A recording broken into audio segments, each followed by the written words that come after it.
Oi, gente, tudo bom? Aqui é o Lucas Machado, o filósofo que ri, e hoje, no Filosofia Passo a Passo, nós vamos discutir outro livro do Byung-Chul Han, o Filosofia do Zen Budismo, dando continuidade aí à série do Filosofia Passo a Passo sobre o Byung-Chul Han.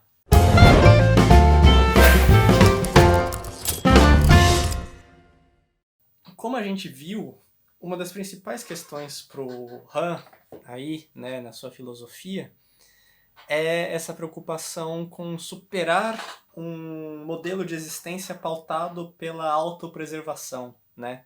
Pela preservação de si mesmo a todo custo. Que o Han concebe nesse momento da filosofia dele como se dando, sobretudo, por uma atitude de tentar excluir de si mesmo, excluir do seu próprio espaço tudo aquilo que seja distinto de você, para que assim, ao não se relacionar com essas coisas que você mantém fora do espaço da sua existência, você não seja transformado por elas e seja levado, inclusive, à sua própria morte, né? Então, o que aquele que vive uma existência econômica tenta empreender, de acordo com essa compreensão do Han, é justamente demarcar claramente o espaço da sua própria existência e mantê-lo afastado da relação a qualquer coisa que esteja fora disso que se refere à minha própria existência e à preservação dela como idêntica a si mesmo, né? E é por isso que nesse contexto ainda anterior à sociedade do cansaço, o que o Han pensa, sobretudo aí, é que essa existência econômica, a maneira com que ela visa preservar a si mesma, é por meio da constituição de uma espécie de espaço transcendente, que seria o espaço dela própria, o espaço do seu eu, que por ser transcendente justamente, por isso não estar no mundo, ou seja, não estar aí exposto à relação às outras coisas, que constitui o fato de estar no mundo, né? Estar no mundo como estar exposto à relação àquilo que é distinto de mim mesmo, né? Por não se estar aí no mundo, mas sim nesse espaço transcendente que não é afetado por ele, se possa preservar essa existência idêntica a si mesma e, portanto, se possa perpetuar a sua própria existência indefinidamente, o que é a finalidade da existência econômica, né? A sua perpetuação perpétua. Desculpe aí a redundância, mas é nesse sentido de você tentar manter-se essa identidade consigo próprio para sempre, manter-se sempre idêntico a si mesmo e, para tanto, você ter que se demarcar o espaço da sua própria existência em relação àquilo que é distinto dela, e com isso constituir esse espaço de pura relação a si mesmo, que não admite alteração, que não admite transformação, precisamente porque não se relaciona com nada a não ser consigo próprio, e por isso mantém-se idêntico a si mesmo, né? Esse espaço de relação a si mesmo é aqui chamado pelo Han justamente do Si, né? Do Selbst em alemão, né? Que seria justamente essa existência autorreferencial que o sujeito levaria ao tomar a si mesmo como foco da sua existência e como aquilo unicamente com que ele visa se relacionar. Quer dizer, ao existir, ele visa se relacionar apenas àquilo que pertence à sua própria existência, apenas aquilo que já é idêntico de alguma maneira com aquilo que ele é, e não se expor a nada distinto de si próprio, né? E mesmo de alguma maneira, se necessário, converter o que é distinto de si mesmo em si mesmo para poder manter essa sua relação apenas com aquilo que pertence à sua identidade e poder manter essa identidade inalterada, né? Isso que seria o si aqui. E por isso, não é por acaso que nesse momento da sua filosofia, o Han mobiliza como uma maneira de criticar esse modelo de existência, pautado por essa existência autorreferencial, essa existência caracterizada pela relação apenas a si mesmo, né? Que constitui justamente o si mesmo como tal, né? Que Han mobiliza aí o Zen Budismo, né? E tenta construir uma espécie de discurso filosófico a partir do Zen Budismo e daquilo que seria a sua negação radical desse modelo de existência concebido em termos do si, né? Concebido em termos de uma coisa que subsiste por si mesma e sem sofrer nenhuma alteração, precisamente porque ela se relaciona apenas consigo mesma, e por isso não há aí ocasião para a transformação, né? A transformação só poderia vir a esse algo a partir do momento que ele se relacionasse com alguma coisa que não estivesse contida já na sua essência, né? E por isso mesmo transformasse. Mas como esse si é concebido como aquilo que não se relaciona com nada distinto de si mesmo, então ele é concebido como isso que é eterno, imutável, que permanece sempre essencialmente e substancialmente o mesmo, e que é aquilo que interessa, sobretudo, para essa existência econômica, para aquele que existe de uma maneira econômica, né? Estar na dimensão dessa realidade autorreferencial, se constituir como essa realidade autorreferencial permanente, né? Que seria o si. E o Zen budismo, né, sendo aí uma vertente do budismo mesmo, né, que se desenvolve primeiramente na China, a partir da migração aí do budismo Mahayana para a China, justamente, de maneira que começa a constituir essa nova escola, novas escolas do budismo que também interagem aí com o taoísmo e com outras tradições filosóficas chinesas, né? Mas de toda maneira, o que o Zen budismo tem aí, e que é um legado do budismo em geral, né, é essa ideia da negação do si, né? A negação do que em sânscrito seria o Atman, né? E que se chama por isso nesse contexto, muitas vezes, da doutrina do Anatman, que em sânscrito significa não si, né? Ou seja, da negação que exista alguma coisa que subsista por si mesma e que tenha pleno controle de si mesma e permaneça idêntica sempre a si própria, precisamente porque na perspectiva do budismo, tudo que existe apenas na sua relação com as outras coisas e é constituído por meio dessa relação.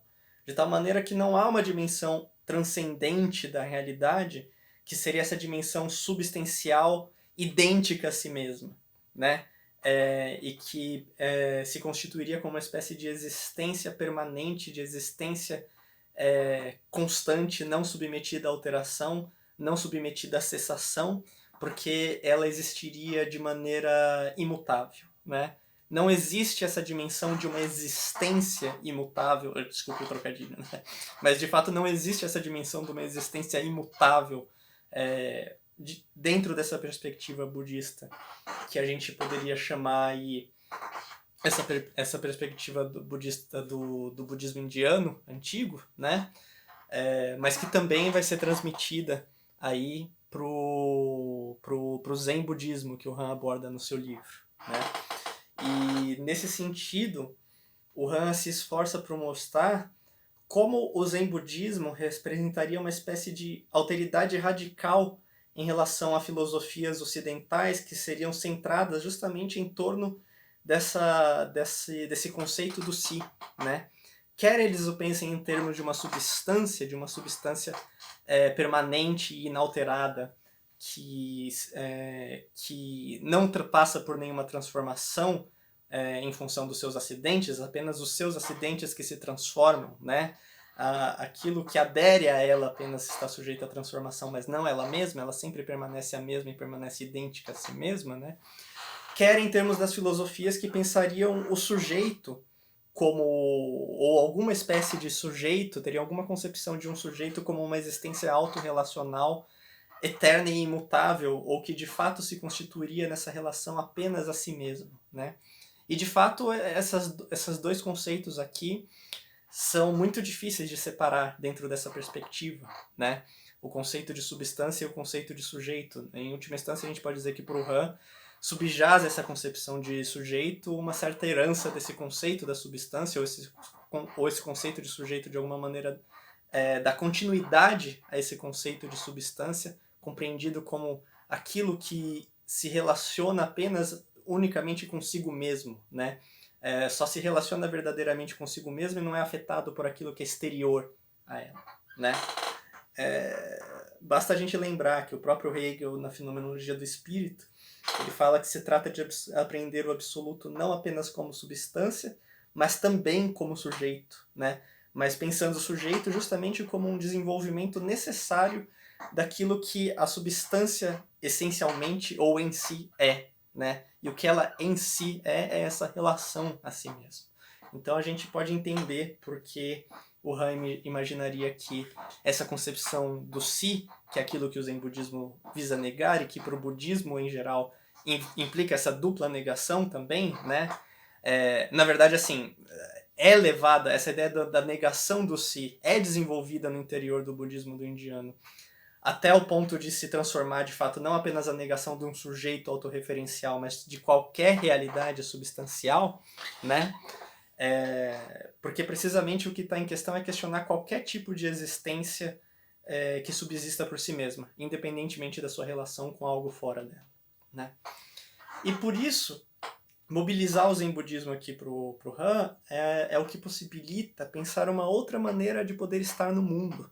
Uma maneira que seja justamente a de afirmar radicalmente a existência no mundo, ou seja, nessa exposição, nessa relação ao outro que está além de mim mesmo, né? O mundo aí, justamente, de certa maneira, aparece como a figura do outro como excelência, por excelência, né? Porque o mundo aí a gente poderia compreender como precisamente tudo aquilo que está lá fora, né? Tudo aquilo que está fora de mim e que de alguma maneira eu me relaciono a partir do momento que eu estou no mundo, né?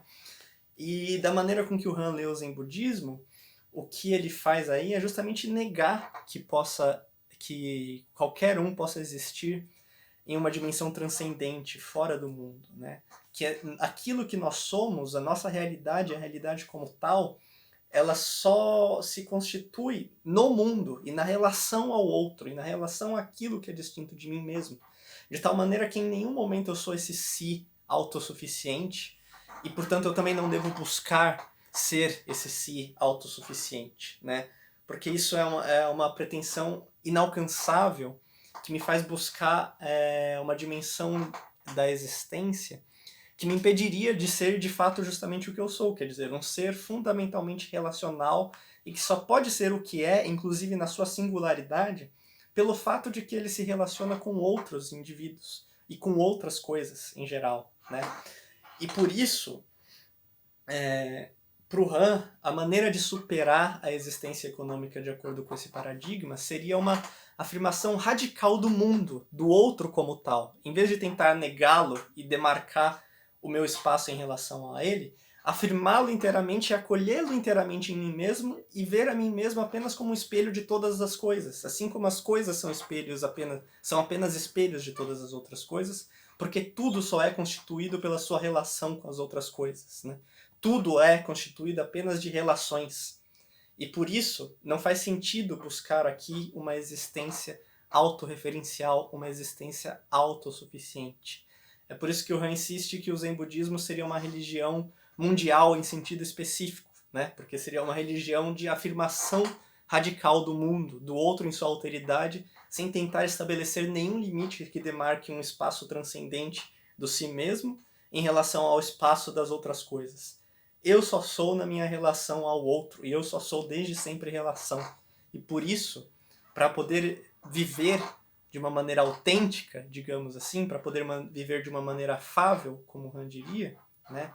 Uma maneira que realmente expresse aí a liberdade humana, aquilo que o humano é, na medida em que ele é constituído por sua relação com outros e pela fruição dessa relação, eu tenho que me abrir radicalmente ao mundo, aceitar radicalmente o mundo e afirmar radicalmente o mundo como esse outro que vai além de mim e dessa maneira acolhê-lo naquilo que eu sou, em vez de tentar mantê-lo fora de mim, né?